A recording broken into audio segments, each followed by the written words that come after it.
Halo guys, kembali lagi di channel Yende.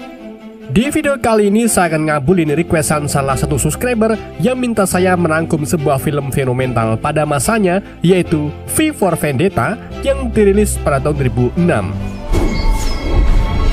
Film ini berlatar belakang di Inggris dengan era masa depan di bawah kepemimpinan rezim yang totaliter, di mana seorang pejuang kebebasan yang biasa dikenal sebagai V menggunakan taktik terorisme untuk melawan para penguasa yang suka menindas rakyat.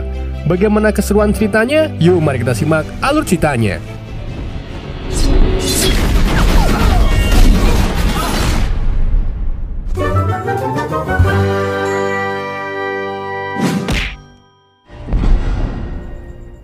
Film dibuka di tahun 1605, di mana seorang pria bernama Guy Fawkes meledakkan gedung parlemen di tanggal 5 November.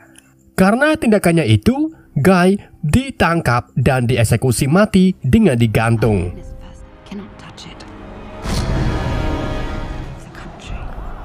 Scene lalu berpindah ke masa depan, tepatnya saat dunia dilanda kerusakan dan negara Amerika Serikat mengalami balkanisasi, yaitu sebuah negara yang terbagi menjadi beberapa negara kecil. Hal ini terjadi setelah Perang Dunia Ketiga dan kekacauan merabak di mana-mana, seperti kelaparan, penyakit, dan juga angka kematian yang begitu tinggi.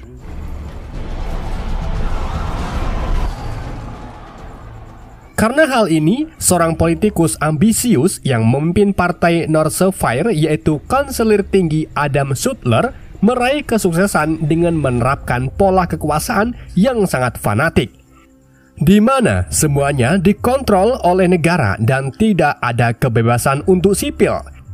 Bahkan mereka juga menerapkan satu agama yang harus warganya anut, dan jika ada yang memeluk agama lain selain agama tersebut, maka orang itu dianggap melakukan tindakan kejahatan.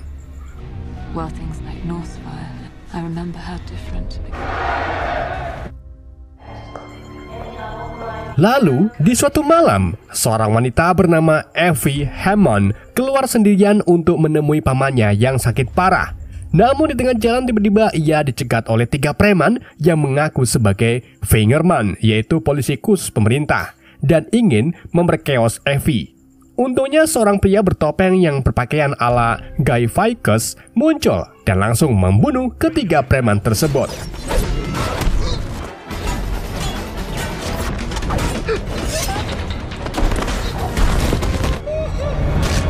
Pria bertopeng itu mengaku bernama V. Ia berniat membawa kebebasan di negara ini dengan caranya sendiri.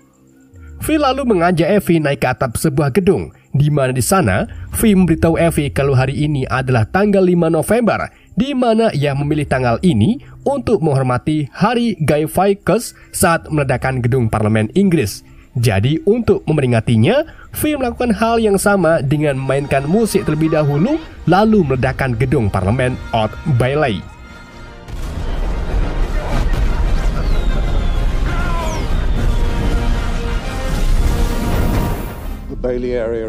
Tentunya, kejadian ini menjadi pembahasan orang-orang, begitupun pemerintahan yang langsung mengadakan rapat. Dalam rapat itu, Sutler meminta para pion-pionnya untuk menemukan pelaku pengeboman. Dan dikarenakan baru kali ini North-Shire kena teror, Sutler pun meminta mereka untuk menyembunyikan faktanya terlebih dahulu, agar para warga tidak panik. Mr. Finch, they are... Gentlemen, I want this terrorist really means.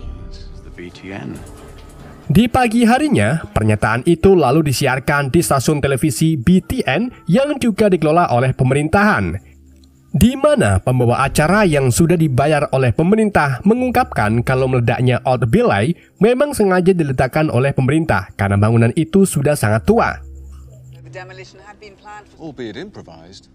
Sementara itu, kepala inspektur bernama Eric Finch sedang dalam pencarian pelaku pengeboman Old Bailey yang ia tangkap dari kamera CCTV. Setelah mendapati kalau Effie ada di lokasi kejadian, Eric dan polisi pun mendatangi tempat kerja Effie, yaitu di stasiun televisi BTN. Tapi sebelum para polisi datang, V tiba duluan di BTN sambil membawa bom dan memaksa semua orang yang di dalam gedung untuk memakai topeng seperti dirinya. Tak hanya itu, ia juga membajak jaringan televisi dan melakukan siaran langsung di TV untuk klarifikasi kalau serangan bom di Old Bailey adalah ulahnya yang disengaja. Dalam klarifikasi itu, V mengungkapkan ketidakadilan pemerintah North Fair dan betapa bobroknya anggota pemerintah di dalamnya. Maka dari itu, V mengajak para masyarakat untuk melawan North Fair dengan bergabung dengannya di luar gedung parlemen di tanggal 5 November tahun depan. Never ever be forgotten. Bersama dengan itu, Eric serta pasukannya sampai di gedung BTN untuk menangkap Evie yang duga ikut dalam komplotan V. Namun Evie berhasil kabur dan sembunyi. Sementara itu, orang-orang yang memakai topeng mulai keluar dari ruangan dan salah satunya ditembaki oleh para polisi karena mengira itu adalah V. Sampai harinya, V yang asli muncul dan menjatuhkan beberapa polisi. Sedang Eric dan rekannya yang bernama Dascom berhasil menjinakkan bom yang dipasang oleh V. Get your hands on your head. Evie yang melihat aksi V dan setuju dengan misinya kemudian ikut membantu V lolos dari gedung. Namun sayangnya ia malah kena pukul dan jatuh pingsan yang kemudian dibawa oleh V.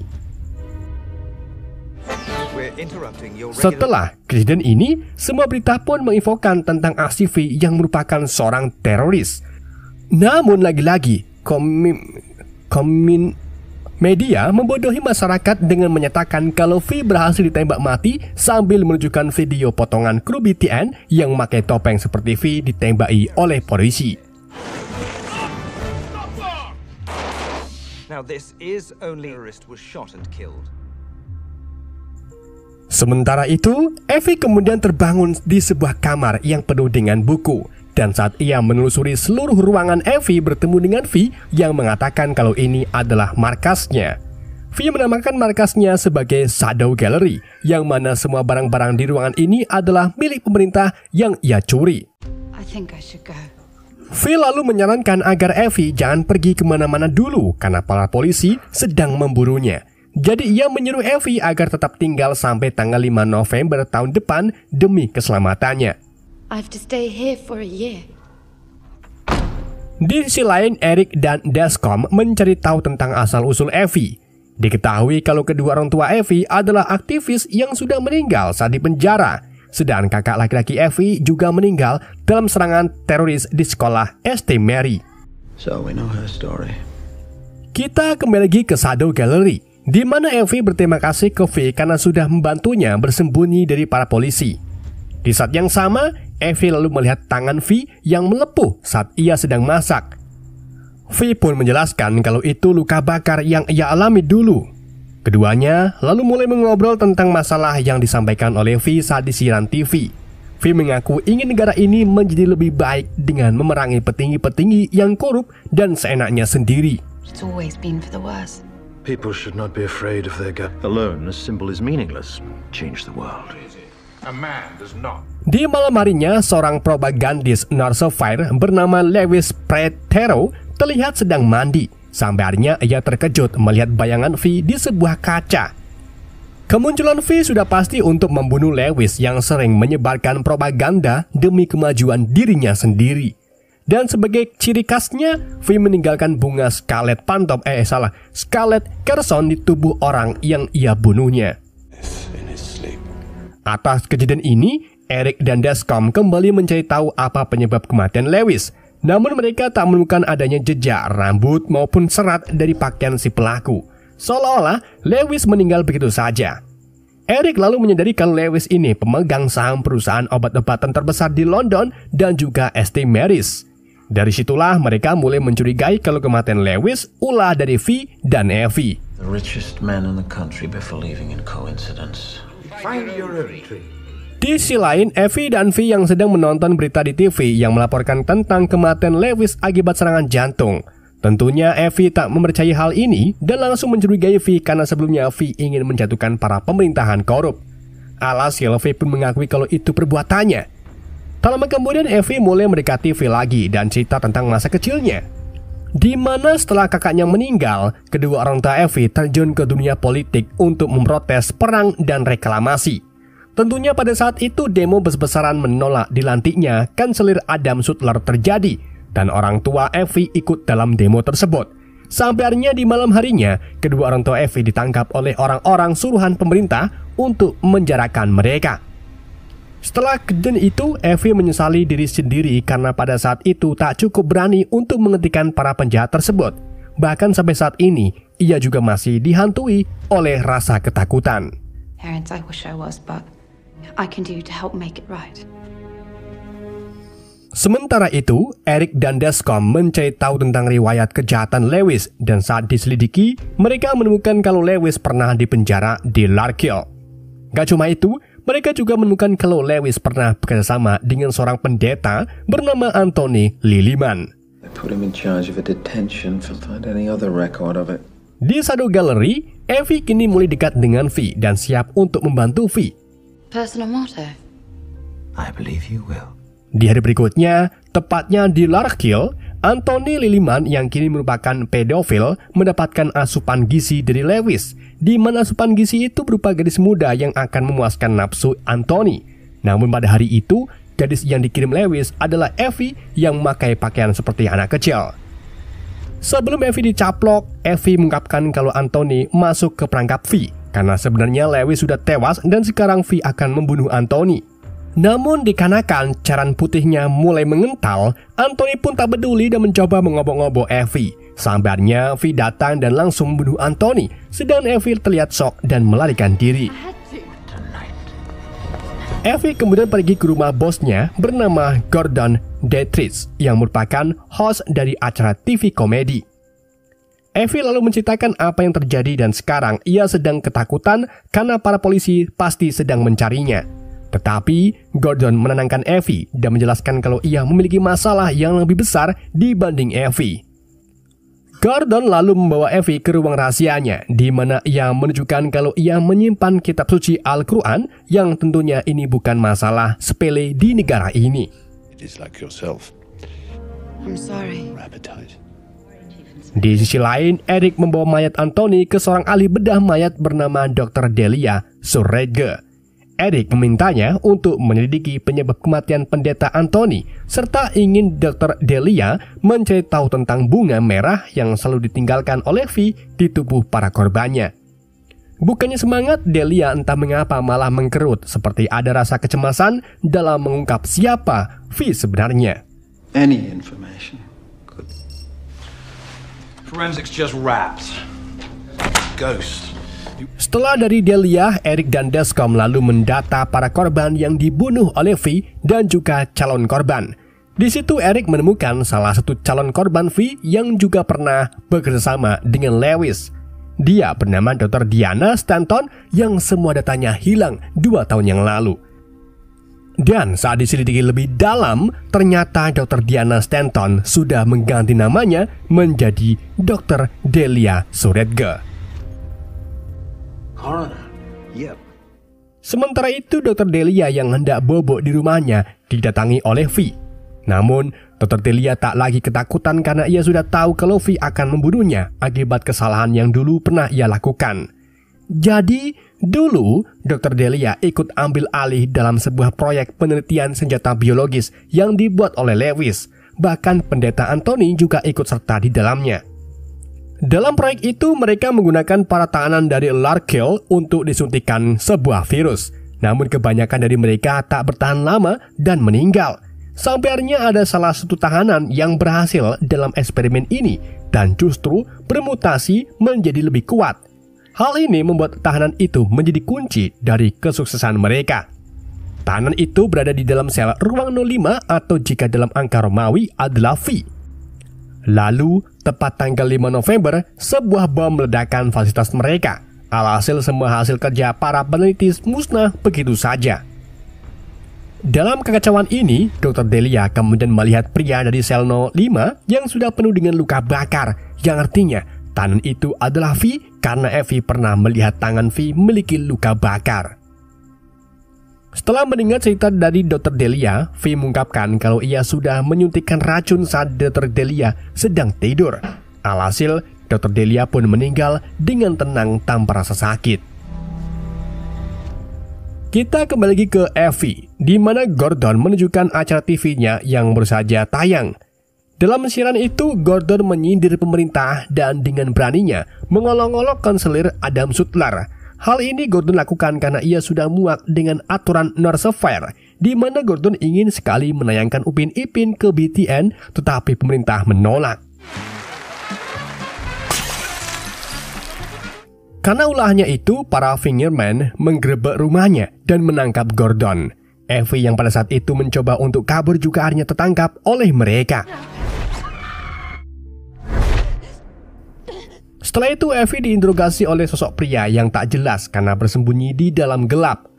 Pria itu mengungkapkan kalau Effie akan dimasukkan ke dalam penjara atas tuduhan pembunuhan dan terlibat dalam komplotan teroris. Akibatnya Effie pun dihukum mati, tapi ia akan dibebaskan jika Effie bersedia memberi informasi tentang V. Tapi karena Effie tak memberikan informasi apa-apa, jadi ia dipenjara, dibotakin, dan disisa selama berhari-hari.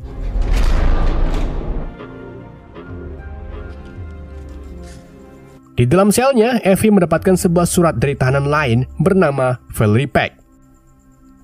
Dalam surat itu tertulis cerita hidup Valerie Peck yang ditangkap karena ia menyukai sesama jenis. Valerie juga mengungkapkan kalau ia juga akan segera dieksekusi, dan satu-satunya yang bisa menyelamatkan mereka adalah pengakuan Effie tentang V. You escaped this place. I'm writing it on toilet paper. Things get better. Effie lalu kembali diinterogasi dengan tujuan untuk memancingnya mengungkap siapa V sebenarnya. Namun Effie menolak dan lebih memilih untuk dieksekusi. Tak lama kemudian, seorang pria mendatangi sel Effie dan mengatakan kalau Effie kini telah bebas. Hal ini pun membuat Effie bingung. Dan saat Effie keluar dari selnya, ia mendapati kalau polisi di penjara itu palsu. Dan tak hanya itu juga, ternyata penjara ini berada di Shadow Gallery. Jadi saat Effie mencoba kabur dari kejaran Fingerman di rumah Gordon, V lebih dulu berhasil membawa Effie dari para Fingerman. Tapi ia gagal menyelamatkan Gordon, alhasil Gordon pun dieksekusi oleh para Fingerman karena ia menyimpan kitab suci Al-Quran di rumahnya. V mengungkapkan kalau ia sengaja membuat penjara buatan untuk membuat Effie lebih berani dan tidak lagi dihantui rasa ketakutan. Akan tapi surat dari Valerie Peck itu asli karena V mendapatkannya dari Valerie saat ia di penjara. Setelah mengetahui hal ini, Effie pun marah dan membenci V karena ia harus melalui siksaan berhari-hari hingga rambutnya dibotak. To kill you unless you gave them a car. You still, yes. Sampai akhirnya beberapa hari kemudian, Effie sadar kalau apa yang dilakukan oleh V itu membantunya untuk lepas dari ketakutan. Jadi ia kini merasa lebih kuat dan bersemangat. Effie lalu izin ke V untuk pergi meninggalkan Shadow Gallery dan berjanji akan kembali sebelum tanggal 5 November. Alright. I would wish to see you again. With 3 men. Di tempat lain, Inspektur Eric mendapatkan petunjuk tentang 3 intel yang sebelumnya pernah menyelidiki eksperimen dari Dr. Delia. Namun 2 lainnya sudah meninggal dan hanya 1 tersisa yang bernama William Rockwood. Eric dan Descom pun langsung menemui Rockwood di sebuah situs peringatan korban serangan virus mematikan. Rockwood lalu mulai cerita tentang kanselir Adam Sutler, di mana 14 tahun yang lalu Amerika Serikat dalam keadaan sangat terpuruk dan menjadi korban dari senjata biologis yang secara tidak sengaja mereka lakukan. AS juga kembali mengalami perang saudara antar negara bagian Midwestern, sehingga Inggris menderita akibat kekacauan yang terjadi. Partai North-Fair yang dipimpin oleh Sutler lalu rela melakukan apapun untuk memerangi musuh negara, termasuk menciptakan virus yang dikelola oleh Lewis serta Delia. Setelah ledakan lab milik Lewis, Sutler dan kepala keamanannya bernama Peter Crady lalu mengambil alih virus tersebut dan akan menggunakannya sebagai senjata. Namun bukannya menggunakan virus itu untuk menyerang musuh, Sutler dan Crady malah menggunakannya untuk kekuasaan, di mana mereka menyerang sekolah St. Mary, instalasi pengolahan air, dan juga stasiun kereta bawah tanah yang mengakibatkan 80.000 manusia tewas mengenaskan. Setelah itu keduanya merekayasa serangan virus dengan menuduh kalau terorislah yang menyebarkan virusnya. Dan dari situlah Sutler memenangkan pemilu selanjutnya serta mulai mengubah peraturan-peraturan sehingga Inggris menjadi negara totaliter di bawah pemerintahannya. Mendengar fakta ini, Eric pun bertanya mengapa Rockwood tidak dari dulu memberitahu hal ini. Rockwood pun menjawab kalau dirinya menunggu momen yang tepat dan mengaku membutuhkan bantuan Eric. Cheerio. Di sisi lain, V mendatangi Peter Credy. Di situ V mengancam Credy agar membuat kesepakatan dengannya, di mana V menyuruh Credy agar menyerahkan Sutler kepadanya, dan sebagai imbalannya maka V akan menyerahkan diri untuk ditangkap. What do you want? All you have to do is say the word. Why should I trust you? Sementara itu, Eric yang sedang mikir baru saja mendapatkan kabar kalau ternyata Rookwood sudah meninggal 20 tahun yang lalu. Dan orang yang semalam ia temui adalah V yang menyamar sebagai Rookwood. Tentunya Eric menyesali hal ini karena orang yang selama ini ia cari ternyata sempat duduk di depannya.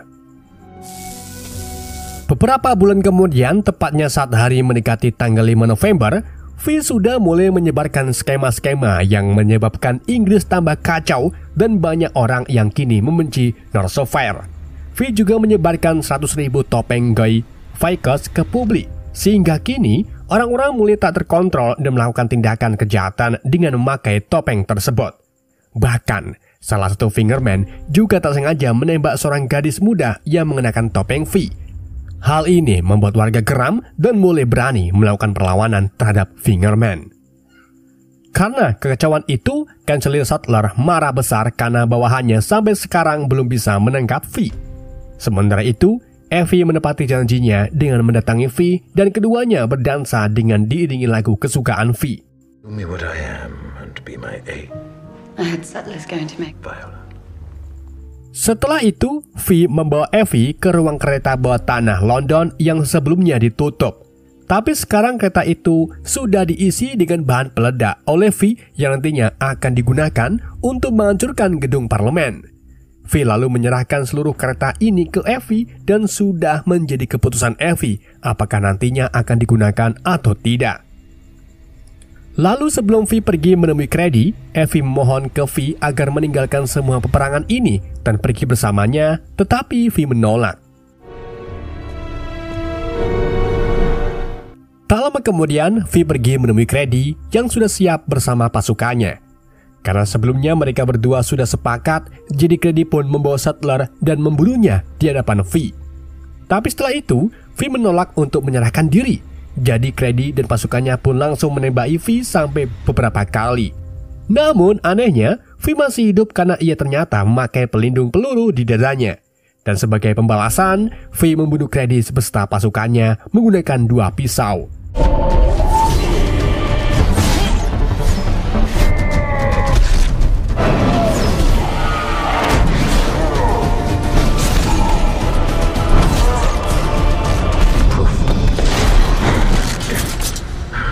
Meskipun V menggunakan pelindung peluru, tetapi peluru lain mengenai kempol dan tangan V yang membuat V mengalami pendarahan hebat.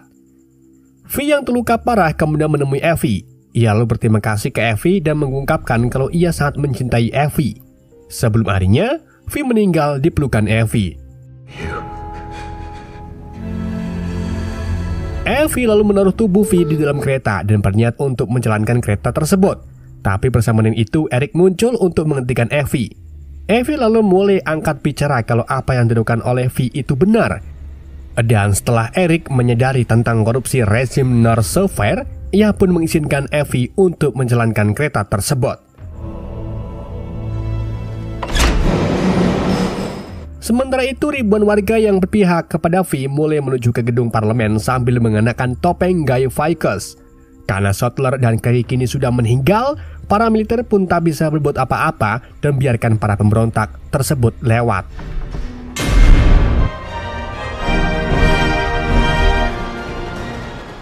Lalu, tak lama kemudian, gedung parlemen meledak dengan disaksikan oleh para warga serta Evie dan Eric Finch. Kejadian ini pun ditujukan sebagai penghormatan terakhir mereka untuk V, dan film pun berakhir. Oke guys, itulah alur film V for Vendetta. Semoga kalian terhibur dengan alur cerita yang saya bawakan. Mohon maaf jika suara saya agak bindeng karena cuaca lagi dingin dan saya kena pilek. Pesan yang tidak bisa kita ambil dari film ini, tetaplah ngising meski belum makan. Sekian dari YND, sampai jumpa di video berikutnya.